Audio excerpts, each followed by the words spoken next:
하나님의 큰 은혜가 오늘 예배 참석한 성도 여러분들 함께 하시기를 예수님의 이름으로 축복합니다.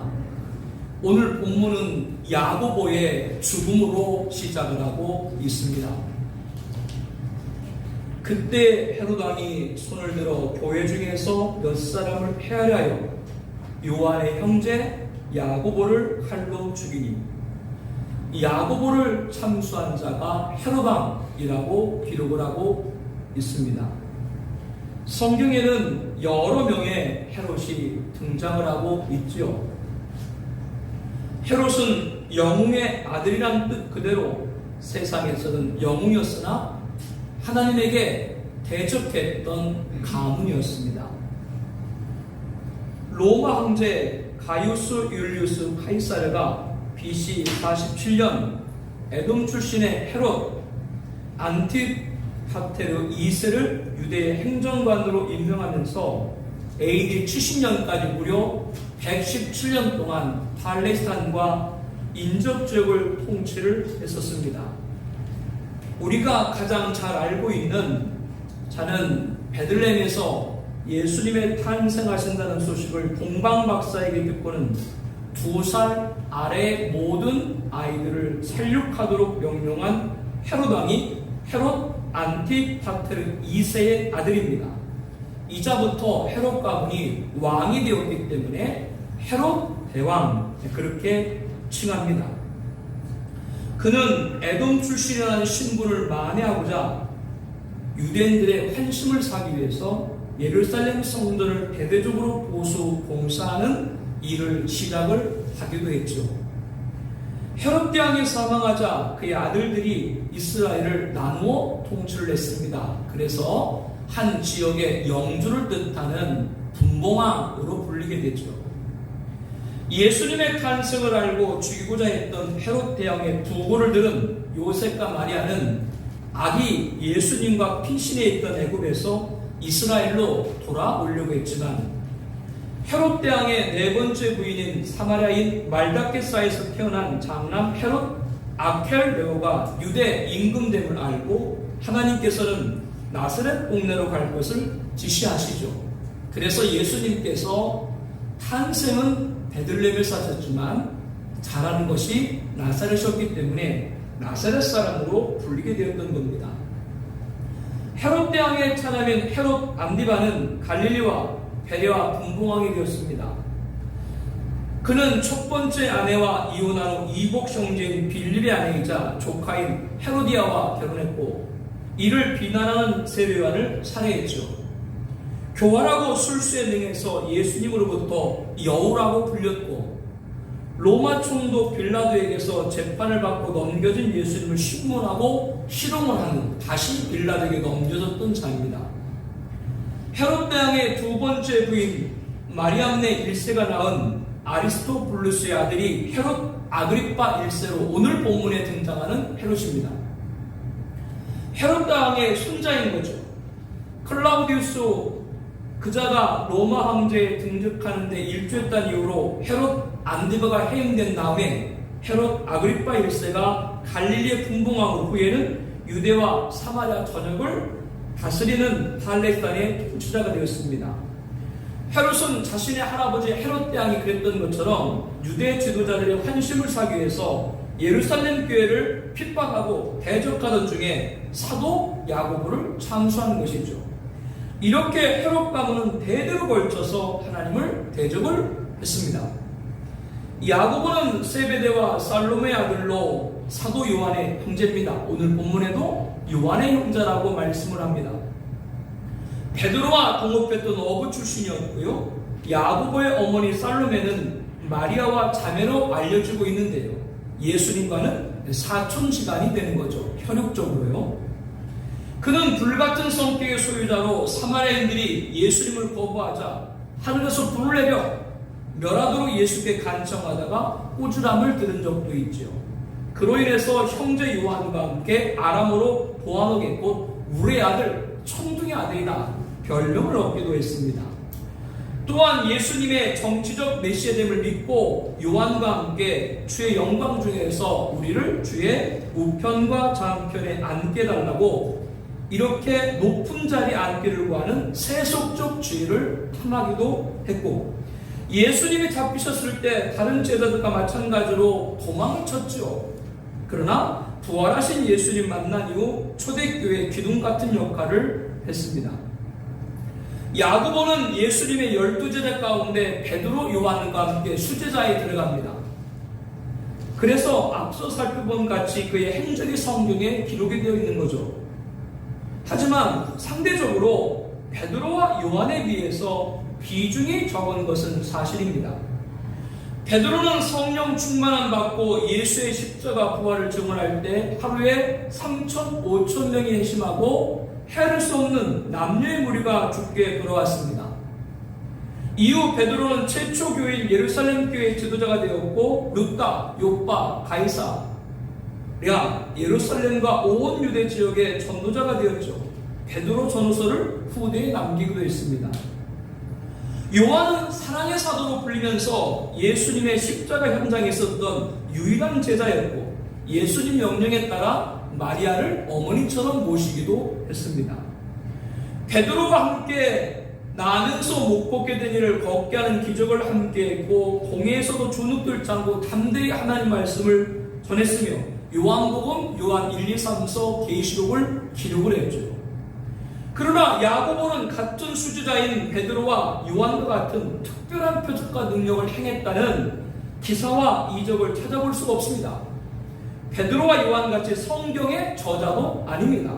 그러나 사도 가운데 최초의 순교자가 야고보입니다. 순교가 많은 기적과 역사보다 적다고 할 수 없죠. 우리는 그동안 순교자의 상급과 권세와 지위에 대해서 여러 차례 말씀을 나눴습니다. 하늘에 크고 흰 보좌와 그 위에 앉으신 이를 보니 땅과 하늘이 그 앞에서 피하여 간데 없더라. 크고 흰 보좌에 앉으시니 하나님이시죠.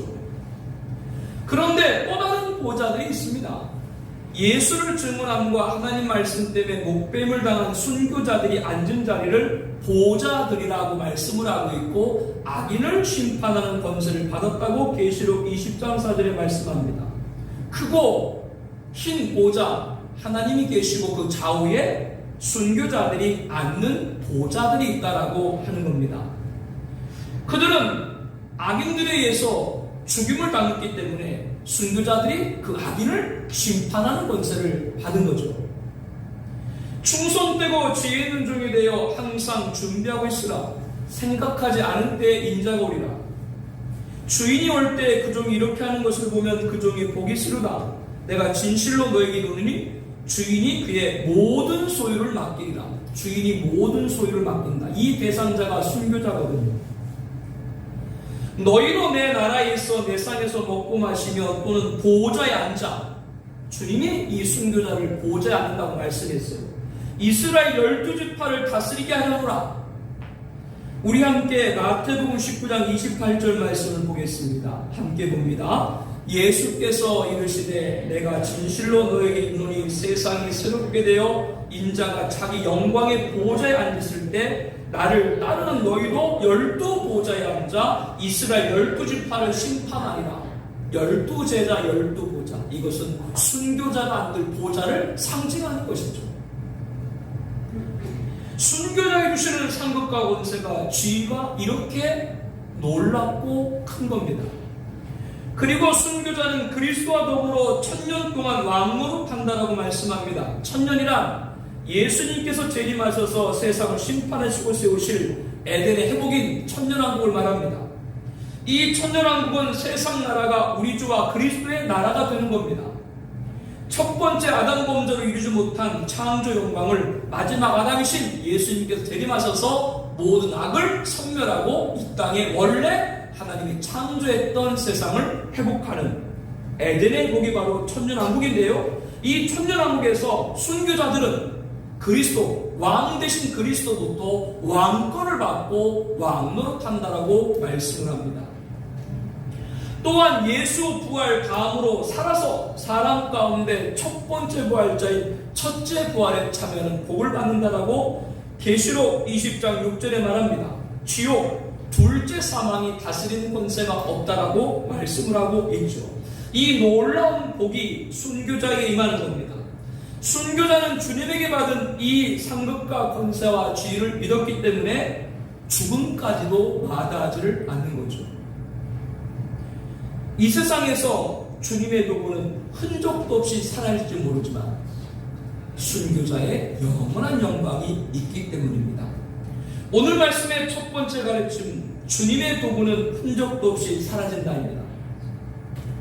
헤롯 왕의 손을 들어 야고보를 칼로 죽이니 복음서 이후에 야고보에 대한 기록은 딱 이 한 줄밖에 없어요. 헤롯 왕의 손을 들어 야고보를 칼로 죽이니 더 이상 야고보는 언급되지 않습니다. 세상에서 그의 흔적은 없습니다. 세상에서 그는 사라졌습니다. 세상에서 그는 볼 수 없습니다. 그러나 사도 가운데 첫 번째 순교 바늘에 야고보가 오른 줄로 믿습니다. 19세기 영국의 거룩한 부흥을 이끌었던 스펄전 목사님은 사도시대 이후 가장 영향력 있고 가장 유능한 설교자로 꼽히는 분입니다. 설교 황태자로 불리기도 하셨죠. 그만큼 심혈을 기울여서 설교를 준비했기 때문에 58세에 단명했어요. 설교에 너무 소진을 다한 거죠. 스펄전 목사님은 평소 낡아서 없어지기보다 닳아서 없어지길 원한다라고 말했습니다. 그 소망 그대로 이루어진 거죠. 주님의 도구로 살다가 흔적도 없이 사라진다고 해도 영원한 영광을 믿으며 죽음까지 마다하지 않았던 선조들, 구름같이 둘러싼 허다한 주인같이 많다고 시브리서 11장 12장 1절에 말씀합니다. 이 순교자들은 조롱을 받고 채찍질을 받고 결박과 옥에 갇히는 시련을 받았고 돌로 치는 것과 톱으로 켜는 것과 시험과 칼로 죽임을 당하고 양과 염소 가죽을 입고 유유하여 궁핍하고 환난과 학대를 받았으나 그들이 광야와 산과 동물과 토굴에 유리하였으나 이 사람들은 다 믿음으로 말미암아 증거를 받았다고 히브리서 11장 30절 이하에 말씀합니다. 순교자들이 받은 믿음의 증거는 예수님입니다. 예수님은 십자가를 참으사 부끄러움을 개의치 아니하셨으면 십자가가 너무나도 큰 고통이지만 그 십자가의 죽음을 개의치 아니하셨으면 십자가가 너무나도 큰 모면이고 치욕이었지만 그 십자가를 부끄러움으로 여기지 않으셨던 이유는 그 앞에 기쁨인 부활과 하나님 보좌 우편에 앉는 역사가 있었기 때문인 줄로 믿습니다. 그와 같이 스데반 집사님은 순교하기 직전에 하나님께서 하나님의 영광과 예수님께서 하나님 우편에 서신 것을 보게 했죠. 하나님께서 스데반 집사님에게 하늘 보좌에 좌정하신 하나님의 영광과 그 오른편에 계신 예수님을 보게 한 것은 그 보좌가 있는 옆에 보좌들로 스데반 집사님을 이끌고 계심을 보여주고 알게 하기 위함인 줄로 믿습니다. 그렇다면 스데반 집사님에게는 아니라 예수를 증언함과 하나님 말씀 때문에 목뱀을 당한 모든 순교자도 그 보좌들로 이끌어갈 걸 확신합니다. 종말시대 누구에게 올지도 모르는 순교 자리에 만약 내가 서게 된다면 그 보좌로 이끌어 올라갈 것을 믿어야 할 것입니다. 주님의 도구로 이 세상에서는 흔적도 없이 사라진다고 할지라도 순교의 무한한 영광을 보시기를 바랍니다. 우리가 교회를 섬길 때도 마찬가지죠. 아무도 알아주지 않고 흔적도 없어진다 할지라도 주님은 기억하시고 우리를 위해서 예비한 멸관이 있는 줄로 확신합니다. 유대인들이 이 일을 기뻐하는 것을 보고 베드로도 잡으려 할세 때는 무교절 기간이다. 유대인들은 교회가 핍박을 당하고 야고보가 죽임을 당하자 너무너무 기뻐했어요. 이를 본 헤롯은 유대인들의 마음을 확실히 얻고자 베드로까지 잡아 죽이려고 했습니다. 그러나 그때가 무교절 기간이었습니다. 무교절은 이스라엘이 애굽에서 나온 날 6월절 다음 날부터 한 주간 출애굽을 기념하는 중요한 절기입니다. 유대인들은 맥주절, 초막절과 함께 3대 절기인 무교절에 사람을 해야 하는 그런 부정한 일을 하지를 않아요. 그렇기 때문에 예수님께서도 달리셨던 때가 어느 때였어요? 6월절이었죠. 그리고 그날 저녁 안식일이자 이제 무교절 절기가 시작되기 때문에 예수님의 시체를 나무에 그대로 놓지 않냐고 내려온 이유가 거기에 있었던 겁니다. 그러므로 헤롯은 베드로를 잡아서 죽이고자 했으나 무교절 기간이었기 때문에 옥에 감금하였다가 6월절 후에 백성 앞에 끌어내어 처형하려고 계획을 하고 있었습니다. 헤롯은 이전에도 베드로가 옥에 갇혔다가 천사가 내려와 옥문을 열고 나오겠다는 소문을 듣고 방비를 탄탄하게 했습니다. 잡음에 옥에 가도 군인 4씩인 4패에 맡겨 지키게 하였다. 4인조 경비병 4교대를 맡겨서 24시간 베드로를 철통 감시를 한 거죠. 그것도 다가 아닙니다. 6절 말씀에 보게 되면 헤롯이 잡아내려고 하는 그 전날 밤에 베드로가 두 군인 틈에서 두 쇠사슬에 매여 누워 자는데 파수꾼들이 문 밖에서 옥을 지키더니 무교절 한 주간이 이제 끝나고 내일이면 베드로를 옥에서 끌고 나와서 처형하려고 했던 그 전날 베드로를 가운데 놓고 양옆에 로마 군인이 함께 누워서 잠을 자도록 했어요. 그리고 발에는 사슬로 결박을 한 거죠. 이렇게 옴짝달싹 전혀 할 수 없도록 만든 겁니다. 이에 베드로가 옥에 갇혔고 교회는 그를 위하여 간절히 하나님께 기도하더라. 이러한 상황에서 교회는 베드로를 위하여 간절히 기도를 드릴 수밖에 없었습니다.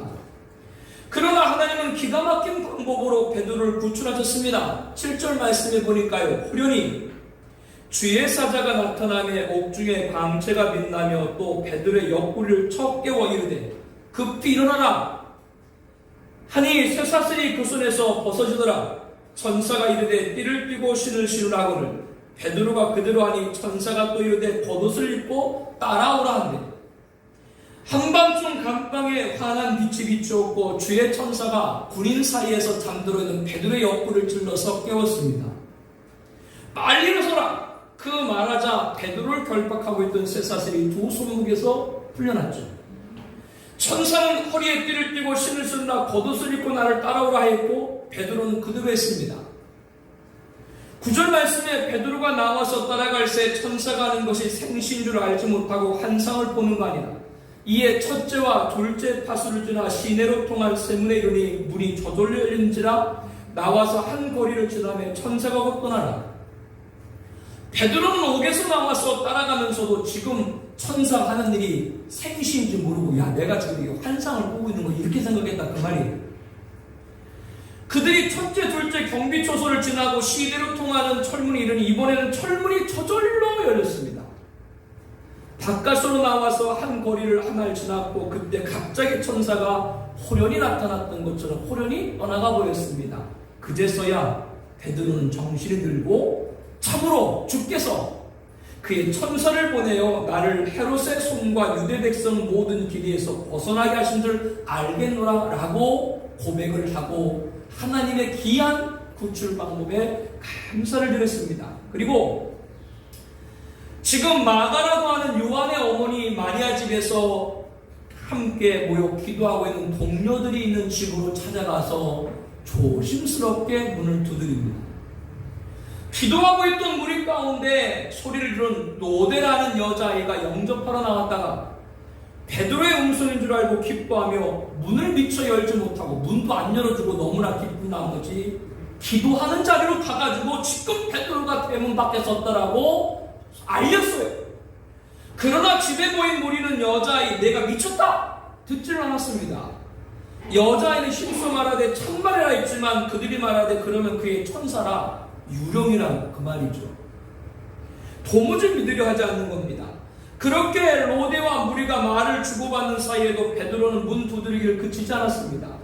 이번에는 무리가 직접 문을 열어 베드로를 보고 놀라는지라 당황해하고 있는 무리들에게 베드로가 손짓하며 조용하게 하고 주께서 자기를 이끌어 옥에서 나오게 하는 일을 말하고 또 야고보와 형제들 여기 있는 야고보는 앞에 있는 사도 야고보가 아니라 예수님의 젖동생 야고보를 말하는 거예요. 야고보 장로 야고보와 형제들에게 이 말을 전하고 자신은 그 자리를 떠나 다른 곳으로 갔습니다. 아마도 베드로는 모든 사실을 알린 다음에 다음 날이면 옥에서 자기가 없어진 걸 알고 이 마가 어머니 집에 모여있는 동료들을 찾아 해야 할까봐 그 자리를 떠났던 것 같아요. 그날 밤이 지나고 나리샘에 옥을 지키던 군인들은 베드로가 어떻게 되었는지 알지 못하여 한바탕 큰 소동이 일어났습니다. 분명히 군인 둘이서 베드로를 가운데 놓고 잠을 자고 보초하는 내 교대로 옥문을 비운 적도 없고 감옥 밖에도 첫째, 둘째 초소를 놓고 경비를 했고 빠져나갈 수 없게 지켰는데 새가 돼서 날아간 것도 아니고 설명할 수도 이해할 수도 수긍할 수도 없는 일이 벌어진 거죠. 경무한 헤롯은 베드로를 찾아도 보지 못하자 파수꾼들을 신문하고 죽이라고 명했습니다. 그리고 그는 유대를 떠나서 가이사로 내려가서 머무르게 됩니다. 가이사라는 지중해 연안의 조그만 항구 도시였는데요. 이 헤롯의 할아버지 헤롯 대왕이 대규모로 항구를 축조해서 자신을 총독으로 세워준 로마 왕제 가이사 아구스도에게 헌상한 지중해에 있는 연안 도시입니다. 이곳에 로마 총독부가 있을 정도로 팔레스타인에서 가장 큰 도시였죠. 헤롯 왕은 유대만 아니라 가이사랴에도 공간을 만들어서 관할 지역을 다스리고 있었던 거예요. 20절 말씀에요. 헤롯이 부러워하시던 사람들을 대단히 노여워하니 그들의 지방이 왕국에서 나는 양식을 먹은 까닭에 한마음으로 그에게 나와 왕의 침소 맡은 시나 블라스도를 설득하여 화목하기로 청한지라. 두로아시도는 페니키아인들이 세운 도시입니다. 가이사랴에서 지중해를 따라 올라가다 보면 위치해 있는 곳이죠. 오늘 레바논, 시리아, 이스라엘 북부 지역에 있는 주중해 동쪽에 있는 해안지대입니다. 이 두로아시도는 주요 무역 항구였기 때문에 부와 자원이 풍성했습니다. 대부분 정치 지도자가 그랬던 것처럼 야심이 가득한 헤롯 역시 이곳을 통치하고 싶어 했죠. 그런데 어떤 이유인지 알 수 없지만 헤롯은 두로아시돈 사람들에 대해서 대단히 노여했습니다. 그래서 이곳에 공급되는 관리산 옥수수 판매 금지 조처를 내렸어요. 헤롯이 통치하는 유대 지역에 생산되는 식량이 필요했던 두로아시돈 사람들은 한마음으로 헤롯에게 나가 화목하기를 청했습니다. 그러나 자신들이 직접 갈 수는 없었기 때문에 왕의 침소, 왕의 채찍근인 블라소들을 설득해서 자리를 마련했던 것이죠.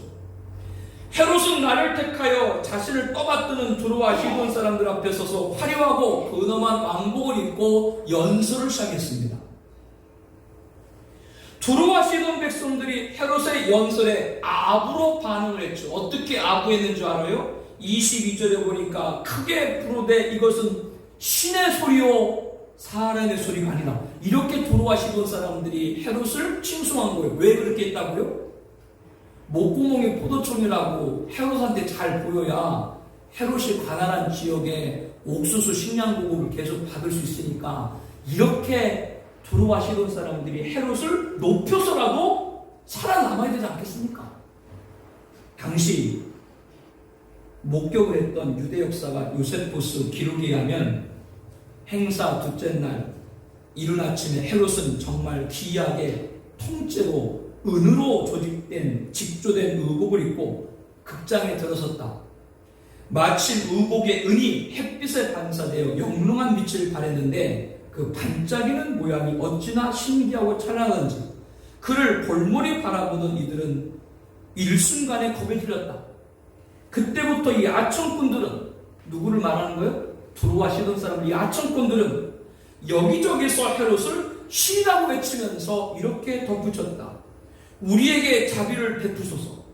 지금까지 우리가 왕을 인간으로 공경했으나 이제부터는 불멸의 신으로 모시겠나이다. 그런데도 헤롯은 그들을 책망하거나 그런 불경한 아침을 거부하지 않았다.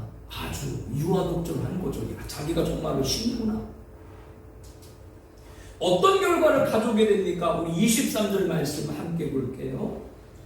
헤롯이 영광을 하나님께 돌리지 아니하므로 주의 사자가 곧 친히 벌레에게 먹히러 죽으리라.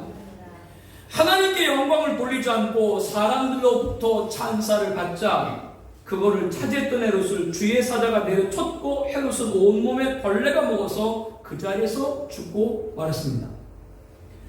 헤롯은 왕으로 누리지 못한 것이 없이 누렸던 자입니다. 그러나 온몸에 벌레가 먹어 죽은 그 끔찍한 죽임을 당했죠. 오늘 말씀의 두 번째 가르침, 마귀의 도구도 흔적도 없이 사라진다입니다. 오늘 말씀의 첫 번째 가르침은 주님의 도구는 흔적도 없이 사라진다라고 말씀을 드렸죠. 그런데 하나님을 대대로 대적했던 헤롯 가문의 헤롯 아그리파 1세 헤롯 왕을 보면서 마귀의 도구도 흔적도 없이 사라진다는 것을 보게 됩니다. 그러나 최종은 다르죠. 마지막은 다르죠. 주님의 도구로 흔적도 없이 사라진 야고보는 순교의 영원한 영광을 받았지만 마귀의 도구로 흔적도 없이 사라진 헤롯 왕은 영원한 형벌에 처하게 된 줄로 압니다. 벌레에 먹혀 죽었다. 그 모습이 죽음 이후에 그가 당할 끔찍한 형벌을 미리 보여주고 있는 거죠. 수년 전에 그런 죽음을 우리들은 눈으로 직접 봤죠. 뭘 얘기를 하려고 헤롯은 사람들이 자신을 신으로 추앙하자 거부하지 않았습니다. 이 자를 통해 지난 2000년 교회사 가운데 등장했던 이단 사이비들을 봅니다. 지난 역사 가운데 영웅 호걸들을 봅니다. 이단 사이비 이들은 자아 단체를 특권화하고 교주를 신격화했습니다. 영웅 호걸들은 자신이 태양의 아들이다, 자신이 무슨 신의 아들이다 떠버리면서 떵떵거렸죠. 그들이 설사 죽기 전까지 세상에서 영화를 누린다고 해도 그들의 사고는 헤롯을 보듯이 영원한 형벌에 떨어지게 됩니다. 그러나 지난 시간에 말씀을 나눈 고넬료의 집을 방문했던 베드로는 달랐습니다. 예루살렘 교회 대사도가 자신의 집을 찾아오자 너무나도 황송하게 여겼던 고넬료는 베드로를 맞으면서 그의 발 앞에 엎드려서 절을 했죠. 그러자 베드로가 어떻게 했어요? 황급히 고넬료를 일으켜 세우면서 나도 사람이다. 자신을 한껏 낮췄죠. 헤롯과 사도가 극명하게 차이가 나는 걸 봅니다. 사도 요한은 종말의 계시를 전해준 천사 발 앞에 경배하려고 엎드렸습니다. 그러나 천사가 요한에게 말하기를 나는 너와 내 형제 손자들과 또 이 두루마리 말을 지킨 자들과 함께 된 종이니 나도 종이니 나한테 절하지 말고 오직 하나님께만 경배하라 이렇게 말씀을 합니다. 천상에서 영물의 대표인 네 생물과 성도들의 대표인 24 장로들이 하늘 보좌에 앉으신 하나님께 찬양으로 영광을 올려드립니다. 우리 함께 계시록 4장 9절 11절 말씀 보도록 하겠습니다. 그 생물들이 보좌에 앉으신 세세토록 살아계신 이에게 영광과 존귀와 감사를 돌릴 때 24 장로들이 보좌에 앉으신 이 앞에 엎드려 세세토록 살아계시는 이에게 경배하고 자기의 관을 보좌 앞에 드리며 이르되 우리 주 하나님이여 영광과 존귀와 권능을 받은 것이 합당하오니 주께서 만물을 지으신지라 만물이 주의 뜻대로 있었고 또 지으심을 받았나이다. 아멘. 이와 같이 영물의 대표인 네 생물과 성도들의 대표인 24 장로들이 천상에서 영광과 존귀와 감사를 누구에게? 오직 하나님께 경배를 올려드리고 있죠. 네 생물과 24 장로들은 보좌에 앉으신 하나님 오른손에서 어린 양의 두루마리를 치우자 어린 양의 두루마리를 취하자 각각 검은고를 가지고 어린 양 예수님에게 엎드려서 새 노래를 불러 두루마리를 가지시고 그 인봉대기에 합당하셔도다. 일찍이 죽음당하사 각 족속과 방언과 백성과 나라 가운데서 사람들을 피로 사서 하나님께 드리시고 그들로 우리 하나님 앞에서 나라와 재산을 삼으셨으니 그들이 땅에서 왕노릇 하리로다. 누구에게도 찬양 올려드렸어요? 어린 양 예수님에게도 찬양 올려드렸죠. 또한 그 수요가 만만히도 천천히 헤아릴 수 없는 수많은 천사들도 성령이 올려 퍼지고 있습니다. 계시록 5장 12절에 보면 큰 음성으로 이르되 죽임을 당하신 어린 양은 능력과 부와 지혜와 힘과 존귀와 영광과 찬송 받으시기에 합당하도다. 그뿐 아닙니다. 하늘 위에나 땅 위에나 땅 아래나 바다 위에나 또 그 가운데 모든 피조물들이 보좌에 앉으신 이와 어린 양의 찬송과 존귀와 영광과 권능을 세세토록 돌릴지어다 찬양합니다. 천상에서 24장로 네 생물 수많은 헤아릴 수 없는 천사들 온 피조물들이 하나님께 올려 찬양 영광 올려드리는 모습을 보면서 지상에서 오늘 우리가 영광 올려드릴 분 오직 하나님과 예수님뿐임을 믿어야 합니다. 주님의 도구와 마귀의 도구의 바로 밑도 척도가 여기 있습니다. 하나님의 영광입니다. 마귀는 어떻게 하든 영광을 하나님께 드리지 않도록 우리를 미혹을 하죠. 다음에 하나님 다 이해하셔. 그거 다음에 하나님 앞에 드려. 지금 너 피가 났어. 이런 자꾸 순서를 미뤄요. 하나님의 영광을 빼앗아가려고 합니다. 헤롯 왕은 두로와 시돈 사람들이 먹고 살고자 악으로 신이라 칭송함을 자신이 정말로 신이 된 것처럼 착각을 했습니다. 어제 김유신 집사님 결혼식 참석을 했잖아요. 영락교회거든요. 예전에 평양 신의주 이북에서 신앙생활하던 분들이 전쟁 이후에 6.25 전쟁 이후에 피난을 내려와서 세운 교회가 영락교회입니다. 우리나라 대표적인 교회죠. 천국 가신 고 추앙 한경진 목사님께서 개척하신 교회인데요. 역사가 오래된 교회고 같이 간 성도님들 다 보셨습니다만 얼마나 교회를 아름답고 웅장하고 화려하게 잘 쳤어요. 그 교회 담임 목사님이 얼마나 멋있게 보여요. 안 보여요. 그런데 제가 어제 기도를 했잖아요. 기도를 하고 예배를 다 드리고 결혼식을 마치고 집에 가려고 화장실에 잠깐 들렸거든요. 화장실에 들어갔는데 거기 몇 사람들이 모여가지고 이런 얘기를 하는 거예요. 오늘 대표 기도한 목사님 누군지 모르는데 기도의 말씀이 너무 좋았다고. 여러분 인정하지 않아도 다른 데도 인정한다니까. 그 순간이라고. 그럼 그 순간에 하나님께서 인도한 대로 기도했기 때문에 하나님께 영광 올려드려야 되는데 자기가 진짜 잘난 줄 알아. 기도를 잘하면 뭘 자기가 얼마나 잘한다고요. 교만이 순간인 거예요. 사랑하는 성도 여러분들, 나에게 누가 칭찬할 때 내가 칭찬받아 일을 했기 때문에 마땅히 내가 칭찬받을 수 있어요. 그러나 방금 전에 천상에서 24장로들이 하나님 앞에 찬양을 드린다고 말씀드렸는데요. 이 24장로들은 이 세상에서 충성해서 받은 상급으로 받은 자기 관 면류관마저도 벗어서 하나님께 올려드립니다. 계시록 4장 10절 11절에 보면 우리 찬송가 중에 면류관 벗어서 주 앞에 드리세.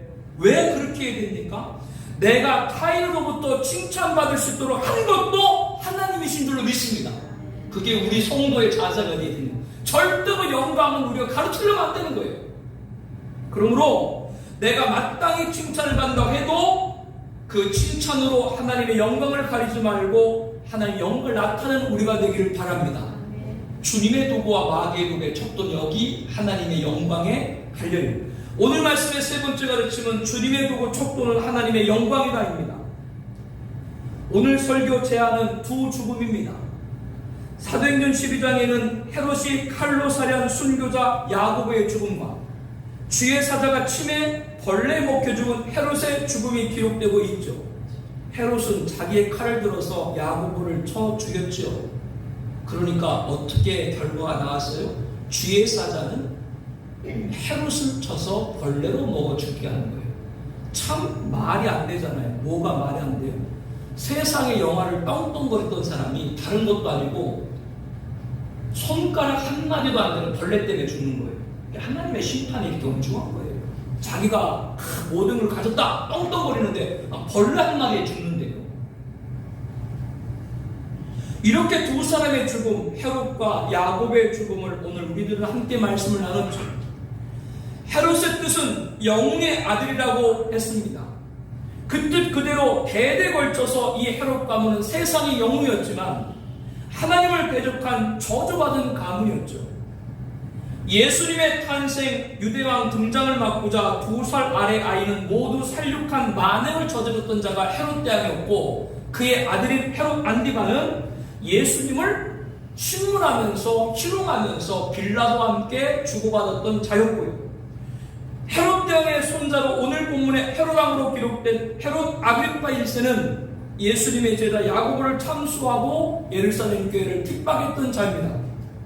이렇게 헤롯 가문은 마귀의 도구가 되었습니다. 그러나 야고보를 필두로 순교한 예수님의 제자들은 철저히 스승 예수님의 길을 따랐습니다. 출애굽기 20장 5절 말씀에 나 내 하나님 여호와는 질투하는 하나님인즉 나를 미워하는 자의 죄를 갚되 아버지로부터 아들에게로 3세대까지 일가거니와. 하나님을 미워하고 대적하는 자는 3세대, 헤롯 가문이 그대로 그렇게 당하는 거예요. 그러나 나를 사랑하고 내 계명을 지키는 자에게는 1000대까지 은혜를 베푸리라. 아멘. 이 말씀이 과장이 아니고 우리는 좀 보게 되는 거예요. 그러니까 야고보가 순교하고 지금 1000년, 2000년이 넘었는데도 여전히 하나님의 이 땅의 주인이시고 그의 백성은 오늘도 주의 복음 들고 승리하는 줄로 믿습니다. 그러므로 우리는 당연히 주님의 도구로 세상에서 사라지나 영원한 영광 순교까지 소망이 될 줄로 믿습니다. 순교의 피가 어떤 결과를 가져왔어요? 오늘 본문 24절의 말씀 보니까 하나님의 말씀은 흥황하여 더하더라. 순교피가 하나님의 말씀을 흥하여 더하더라. 이렇게 그 결과를 기록합니다. 이 짧은 한 구절은 영원한 영광이 무엇인지를 우리에게 알게 하는 거죠. 벌레에게 먹혀 죽었다. 이것은 영원한 형벌을 암시하는 말씀으로 순교의 피와 완전히 상반되고 있습니다. 전자는 거룩한 성 예루살렘에서 영원한 영광으로, 후자는 둘째 사망에서 영원한 형벌을 맞게 되는 거죠. 하나님께로부터 하늘에서 내려오는 거룩한 성 예루살렘을 보니 그 성은 해나 달의 비침이 쓸데없으니 이는 하나님의 영광이 비치고 그 어린 양이 그 등불이 되십니다. 오직 어린 양의 생명책에 기록된 자들만 들어가리라. 그러나 두려워하는 자들과 믿지 않는 자들과 흉악한 자들과 살인자들과 음행하는 자들과 점술가들과 우상 숭배하는 자들과 거짓말하는 모든 자들, 오늘 본문의 헤롯 같은 모든 자들은 불과 유황으로 타는 못에 던져지니 이것이 둘째 사망입니다. 그러므로 우리는 반드시 영원한 영광 순교까지 소망하며 거룩한 성 예루살렘에 입성해야 될 줄로 믿습니다. 우리 함께 기도하기를 원합니다. 첫 번째, 야고보는 베드로와 요한과 같이 수제자였지만 상대적으로 표적과 능력을 행했던 기록이 없습니다. 그러나 사도 가운데 첫 번째 순교자가 누구였어요? 야고보입니다. 그는 사라졌지만 순교의 영원한 영광을 받았던 거죠. 저도 세상에서 주님의 도구로 흔적도 없이 사라진다고 해도 미련 갖지 않게 하옵소서, 이렇게 기도하기를 원합니다. 종말의 시대에 내가 순교 자리에 서야 한다면 하나님과 그 오른편에 있는 예수님의 계신 보호자들로 이끌어 올릴 것을 믿고 감당하게 하여 주옵소서. 첫째 부활자의 상급과 악인을 심판하는 권세를 받게 하여 주옵소서 기도합니다. 두 번째, 마귀의 도구도 흔적도 없이 사라진다. 헤롯은 자신의 연설을 들은 두로와 시돈 사람들이 신의 소리라며 칭송하자 하나님께 영광을 돌리지 않고 자신을 찬사하는 걸 차지해버렸죠. 벌레가 먹어 그 전에 죽었습니다. 마귀의 도구도 흔적도 사라집니다. 그러나 영원한 형벌을 받아야 됩니다. 나와 내가 기도하는 모든 이들이 이러한 마귀의 도구로 사라지지 않고 주님의 도구로 영원한 영광에 이르게 하여 주옵소서 기도합니다. 세 번째, 헤롯과 달리 사도는 자신에게 엎드려 절한 일을 일으켜서며 나도 사람의 뿌리라고 했습니다. 내가 타인에게 마땅히 칭찬을 받을 것이기 때문에 칭찬받을 수 있습니다. 그러나 그 칭찬을 받게 한 것도 하나님이시기 때문에 하나님의 영광을 나타나게 하옵소서. 주님의 도구의 척도는 하나님 영광입니다. 우리와 우리가 사랑하는 중반이들이 벌레에게 먹혀 죽었다가 암시하는 둘째 사망에서 영원한 형벌을 받지 않게 하옵소서.